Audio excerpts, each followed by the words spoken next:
Cette tentative de coup d'État au Bénin, un groupe de militaires a tenté de s'emparer du pouvoir ce dimanche matin.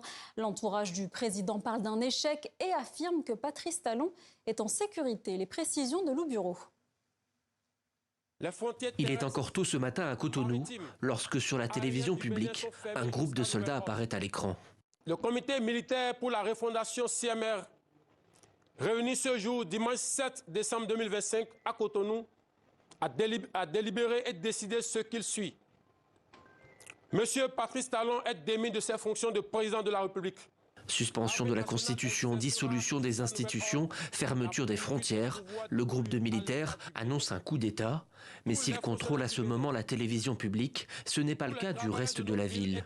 D'après plusieurs sources concordantes, les mutins auraient tenté de prendre d'assaut la résidence de Patrice Talon avant d'être repoussés. L'ambassade de France confirme d'ailleurs la présence de tirs dans le quartier ce matin.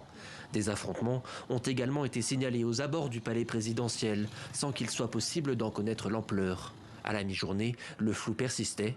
Des blindés ont été aperçus dans plusieurs rues de la capitale économique. Peu de temps après, le ministre de l'Intérieur a pris la parole pour annoncer que la mutinerie avait été déjouée. Les forces armées béninoises et leur hiérarchie, fidèles à leur serment, sont restées républicaines.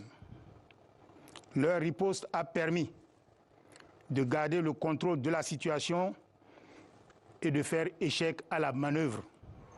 D'après l'AFP, une douzaine de militaires auraient été arrêtés, dont les auteurs présumés de la tentative de coup d'État. Si la situation reste incertaine, plusieurs témoins indiquent que le calme est revenu ce soir dans Cotonou. Le président Patrice Talon ne s'est pour l'heure pas exprimé, mais son entourage assure qu'il est en sécurité.